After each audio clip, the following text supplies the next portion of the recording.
নির্বাচনের আগেই দেশে ফিরে মানুষের পাশে থাকার কথা জানিয়েছেন তারেক রহমান।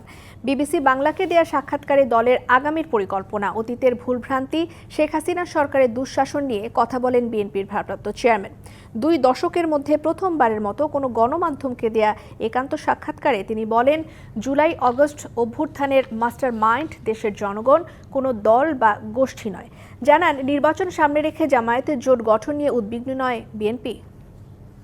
17 বছর যাবৎ প্রবাস জীবনে আছি। তথাকথিত 111 সরকারের সময় যেই শারীরিক নির্যাতন আমার উপরে হয়েছিল, তারপরে চিকিৎসার জন্য আমি এই দেশে আসি।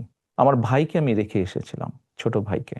আমার সুস্থ মাকে আমি রেখে এসেছি। প্রায় 17 বছরের নির্বাসিত জীবন, ছোট ভাই আরাফাতুর রহমানের শূন্যতা আর বিএনপি নেতাকর্মীদের ওপর শেখ হাসিনা সরকারের আমলের নির্যাতনের কথা স্মরণ করে এভাবেই আবেগ আপ্লুত হয়ে পড়েন বিএনপির ভারপ্রাপ্ত চেয়ারম্যান তারেক রহমান। হিরন আরও মিনারেল ওয়াটার মাত্র 50 পয়সায় প্রতি লিটার। সেই স্মৃতিগুলোকে ভেঙে চুরে ধুলায় মিশিয়ে দেওয়া হয়। নির্বাসিত জীবনে প্রথমবার গণমাধ্যমের মুখোমুখি তারেক রহমান বিবিসি বাংলাকে অনলাইনে দেয়া সাক্ষাৎকারে তুলে ধরেন দলের আগামীর পরিকল্পনা, বিএনপি সরকার আমলের ভুলভ্রান্তি সহ নানা দিক। ফিরাটা হয়ে ওঠেনি এখনো, তবে সময় তো চলে এসছে মনে হয়। 2 পর্বের সাক্ষাৎকারের প্রথম পর্বে বলেন, জুলাই আগস্ট অভ্যুত্থানে প্রেক্ষাপট শুরু হয়েছিল বহু আগে, যার মাস্টারমাইন্ড দেশের জনগণ, কোনো দল বা গোষ্ঠী নয়। এই আন্দোলনটি সফল হয়েছে জুলাই মাসে, কিন্তু এই আন্দোলনটি প্রেক্ষাপট শুরু হয়েছে কিন্তু বহু বছর আগে থেকে।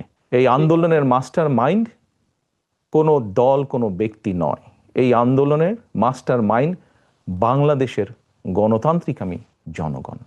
বাংলাদেশের ত্রয়োদশ জাতীয় নির্বাচন প্রসঙ্গে তারেক রহমান বলেন, দ্রুত নির্বাচন হলে দেশে স্থিতিশীলতা আসবে। যে যত দ্রুত নির্বাচন হবে, দেশের মালিক যারা অর্থাৎ জনগণ, তাদের কাছে যখন সেই অধিকার ফিরিয়ে দেওয়া হবে, তারা যখন সিদ্ধান্ত নেবে, অর্থাৎ দেশের মালিক যখন সিদ্ধান্ত নেবে দেশ কারা কিভাবে পরিচালিত করবে, তত দ্রুত দেশে স্থিতিশীলতা ফিরে আসবে। এক সময় বিএনপির ভোট জোটের মিত্র জামায়াতে ইসলামীকে নিয়ে কথা বলেন তারেক রহমান।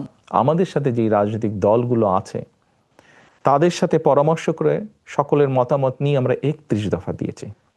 কারণটি হচ্ছে, যে দলগুলোকে আমরা পেয়েছি আমাদের সাথে রাজপথের আন্দোলনে, আমরা চাই সকলকে সাথে নিয়ে রাষ্ট্র পুনর্গঠন করতে। জনরায় নিয়ে বিএনপি ক্ষমতায় গেলে নেতাকর্মীদের অনৈতিক কাজের বিরুদ্ধে ব্যবস্থা নেওয়া হবে, আর অন্যায় করলে ব্যক্তি বা দল সবার বিচার হওয়া উচিত বলে মনে করেন তারেক রহমান। বিশ্বের অন্য দেশের সামনে কিছুটা হলেও যাতে সম্মানের সাথে মাথা উঁচু করে কথা বলতে পারে। Hasna Akhtar, BBC news desk.